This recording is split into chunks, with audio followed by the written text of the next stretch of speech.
Hello everybody and welcome back to another episode of The Points of Articulation. My name's Dave and if you're new to the channel, welcome.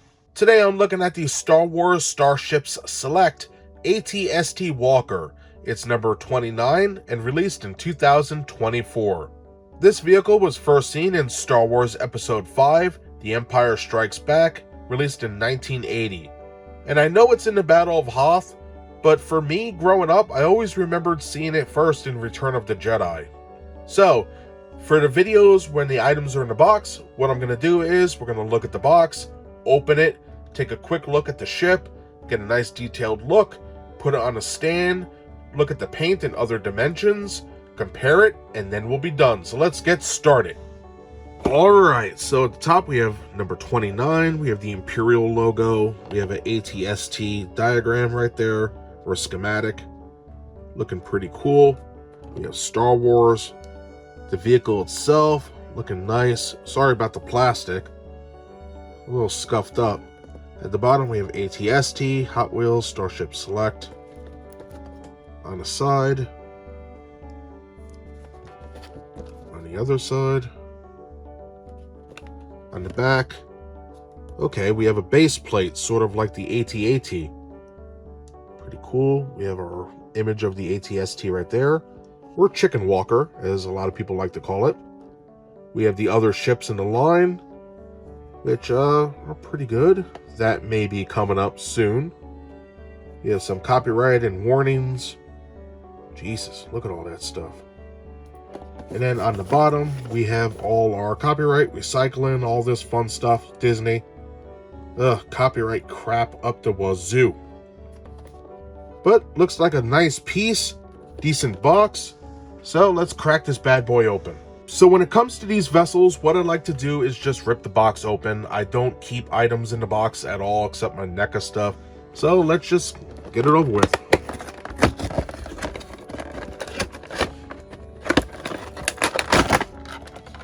Okay, don't need the box anymore. We can yeet that. Yeet. There we go. Then we have this little box, which has our base plate. Open this up.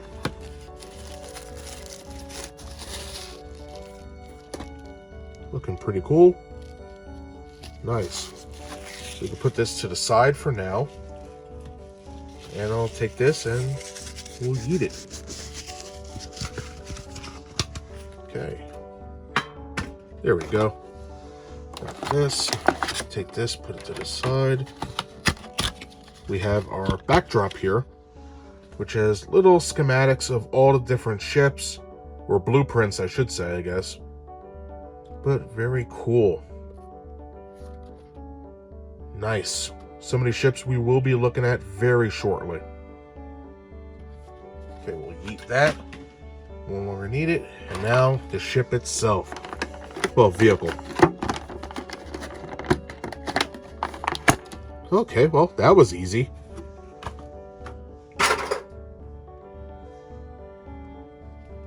Alright, looking pretty good. So having this bad boy out of the package, taking my measurements and looking at the details, I could say I'm very impressed so far with what I've been looking at. A little questionable with the size of the light blaster here, but for the most part I'm very impressed with the ship itself. Nicely detailed, the paint is spot on. I love the gray on here, but I'm jumping ahead of myself. So let's go over all the major sections of the vehicle, go over the articulation, then we'll zoom in and get a nice look at all those fine details before we move on to the paint and other measurements. So let's begin. First up, we have our foot pads on the bottom. On the tips, we have our cut-in blades that could remove fences or other types of obstructions. We have our legs, which are nicely detailed with some negative space, which is fantastic. Now the legs do not move. It is a static piece. It's basically a statue from the neck down. On the bottom we have one rivet holding it together, and then a metal piece that acts as the swivel joint. So all in all, pretty nice so far. Also a little bit of copyright crap down here. And believe it or not, the pads are detailed, which is cool. We'll get a closer look in just a few. Moving on, we have this section in the center. This is for all like the gyroscopes, motors, and engines that make the legs walk and also keep the top steady as it's going over terrain. So pretty cool. We have our neck and the main body right here, or as the cockpit as I like to call it. It's nicely armored, very detailed.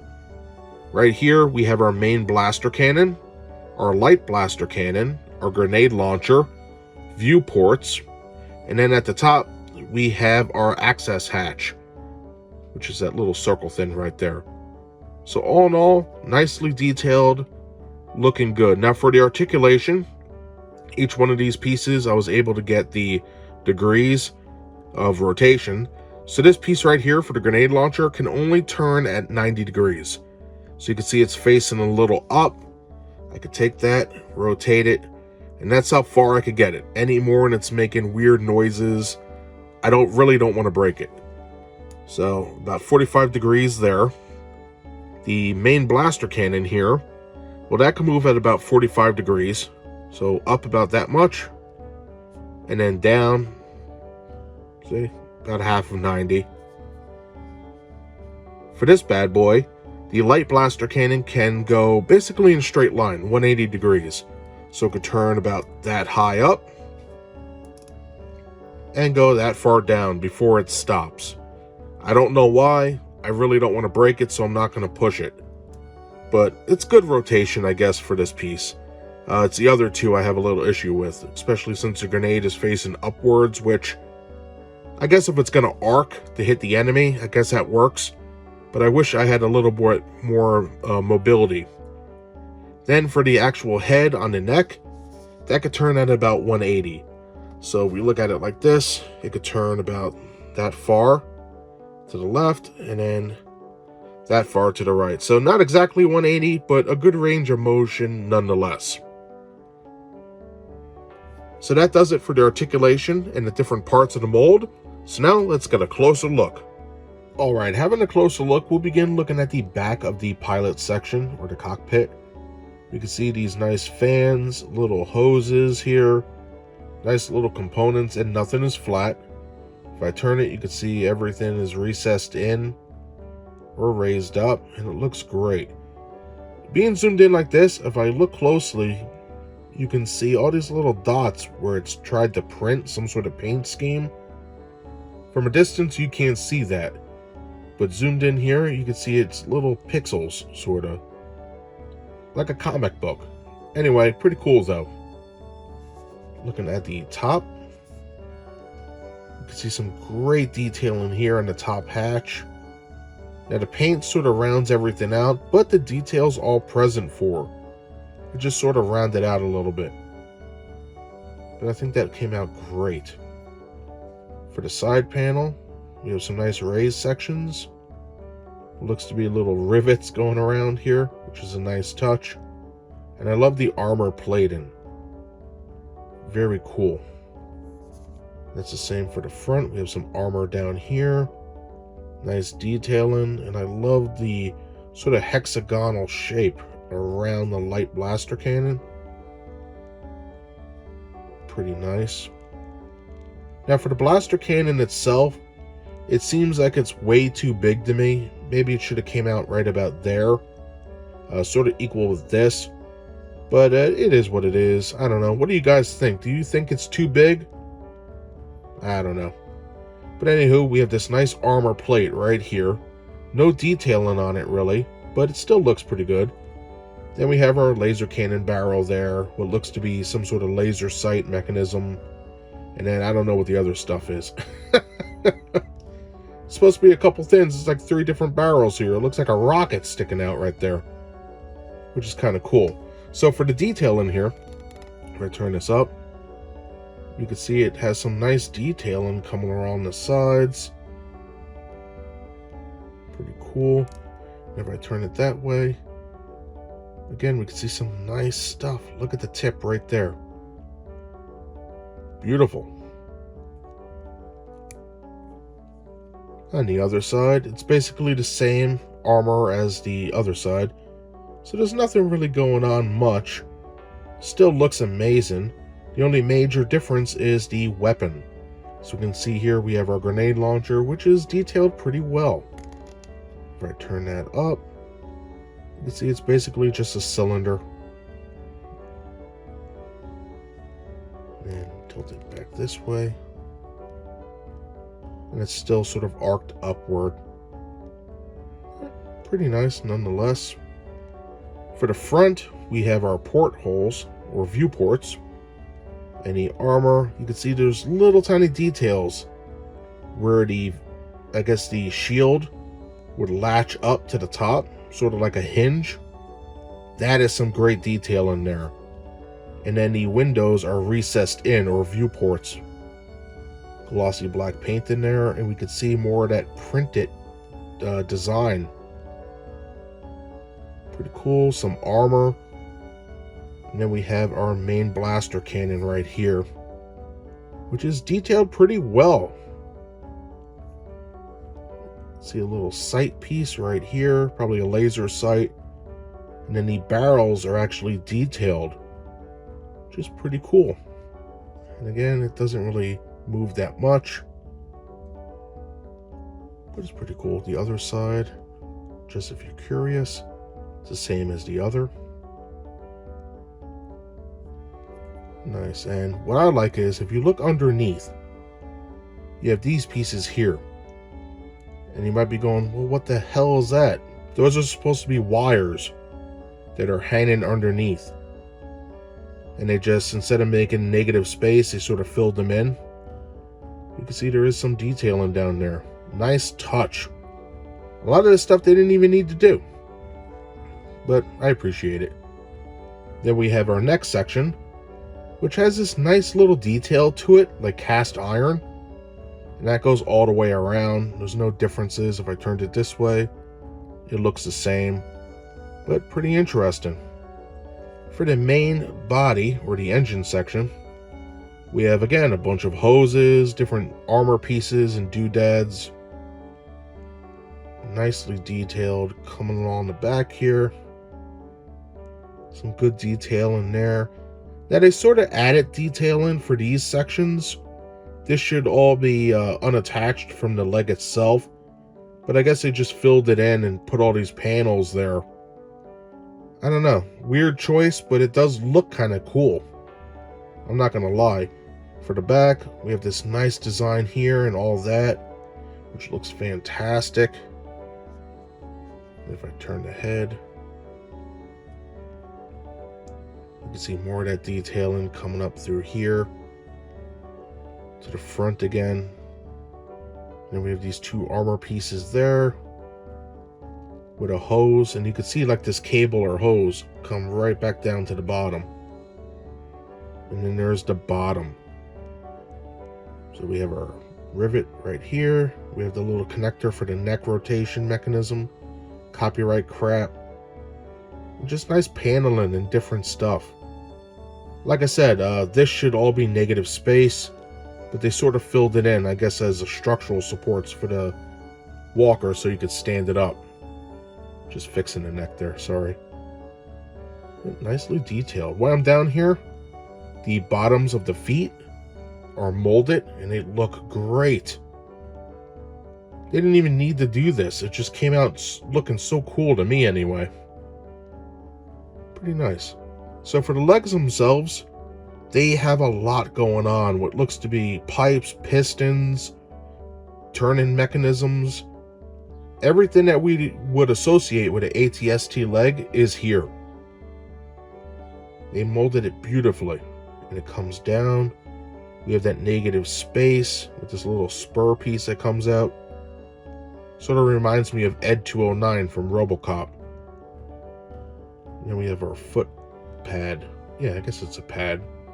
But beautifully detailed. And we could come up the side. And again, it's nicely done. Nothing's flat. As you can see, there's pieces protruding out. And then it sort of blends in with the top here.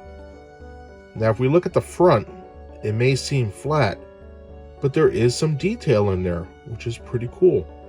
And of course, it blends in with the foot pad. And same goes for this side. The legs are almost identical. The only difference is different paint applications. For the back of the legs, see, it looks flat, but when you turn it, you can see there is slight differences in how the metal is cut and how it bends. Then we have some molding up here, and then we're back up to the main part. So all in all, nicely detailed. I'm gonna spare everybody an extra minute or two by not going over the other leg, but I'm very impressed. I think this thing looks amazing. So what do you guys think? Let me know in the comments below. And that's everything I have to say for the mold. Even though there are a couple things I may not agree with, I think this is a very nicely detailed piece. I love the legs and the actual cockpit with all the armored sections and weapons. Lots of stuff to like. The only issue I might have is the size of the light blaster cannon with the rocket launcher built into it. I guess that's what it is because it looks like a rocket. And also the added details connecting the leg to the main body. I know why they did it, and in the long run it really doesn't matter, but for a collector piece, which we've seen many other vessels, you know, it's like they spare no expense with those ships. So why not do something with this? But anywho, it's just a minor nitpick. This is a very nice looking ship. So now let's put it on a stand, talk about the paint and other dimensions, compare it to some other vehicles, and then we'll be done. Alright, looking at the stand, it looks similar to all the rest. It's a nice glossy black. We have silver for the Imperial insignia and the ATST. And then we have a recessed area for the ATST's foot pads. Now, my walker will fit in it. However, one of the feet are a little off, so it doesn't go all the way in. Basically, one foot's in and one foot's a little off.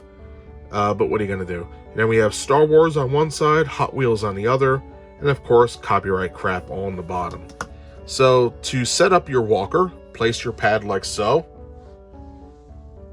Get your ship, and as you can see, one pad fits, one's a tiny bit off. So if I go like that and force the other one in, this one's now raised up. Minor little gripe, but it does look great on that base. Looking at the paint on the ATST, this bad boy features about 6 different colors. Light gray, gray printing, dark gray, dark metallic gray, black, and a wash.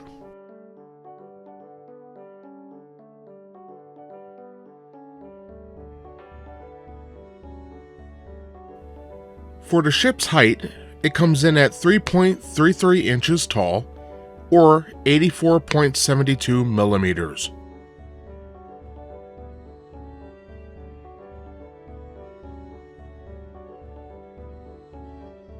Finally, for the weight, we have 4.0 ounces, or 113.3 grams.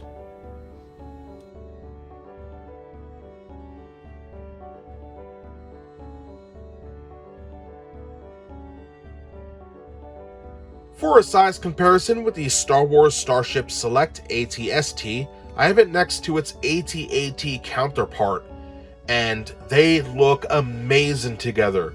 The paint matches beautifully, and you know, they're not in scale, but just look at this. I love the stands, how they match. I think that's one of the best and defining parts of this whole collection.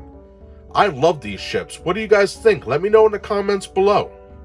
And for another size comparison with the ATST seen in the center, I have it next to some other Starships Select vehicles. First, on the right hand side, we have the Y-Wing Starfighter, and on the left hand side, we have the Delta 7 Jedi Starfighter. And for the final size comparison with the Starships Select ATST seen on the left, I have it next to the Micro Galaxy Squadron version on the right. Now, a lot of people did complain about the paint scheme on the MSG version, so you can see the size differences there. One thing to note is if I take it off the base,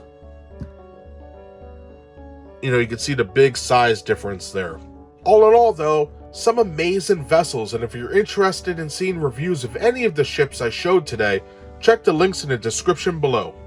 And that does it today for my review of the Star Wars Starships Select ATST. It's number 29 in the set and released in 2024. Again, this was first seen in Star Wars Episode 5, The Empire Strikes Back, released in 1980. Now, I went over this vehicle with a fine-tooth comb. There's nothing I didn't touch. And I have to say, there's only 2 issues I have with the whole mold. You know, from the bottom of the footpad all the way to the top access hatch, the detailing is all there. I think it looks fantastic. Having said that, though, the 2 issues I have is the oversized light blaster cannon assembly, which maybe there's extra weapons I'm not too familiar with, but it does look very big. Compared to other ships, it looks fantastic. It's just, with my eyes, it seems like it's a little too oversized. I can let that go, though. On the bottom, my second issue, where the legs connect to the main engine component with the gyroscopes, they just connected it and then molded it. Now, I commend them for molding it with different details and making it look like it's one whole piece. So I guess that has something. Maybe the structural integrity isn't strong enough, so they had to make it just one solid piece. Me being a stickler for details, I keep looking at it. Like, thank God they detailed it, because if it was just like a blank piece of metal in between the two holding them together, I would have ripped it apart. But yeah, besides those 2 parts though, this is a magnificent piece and I really recommend it. For the paint, we had a bunch of colors working together to give us something that's very accurate to what we see in those movies. It's gray, different shades of gray, dark metallic gray, everything's working together to make this thing look like it popped right out of the screen, and I like it for that. The final aspect is the base, or the stand. It functions. It may not fit 100%, but it looks great with the rest of the collection, and that's the name of the game. So that's everything I have to say about this beautiful walker today. As always, thank you so much for taking time out of your hectic schedule to watch my content. I greatly appreciate it, and I hope to see you next time. Bye, everybody.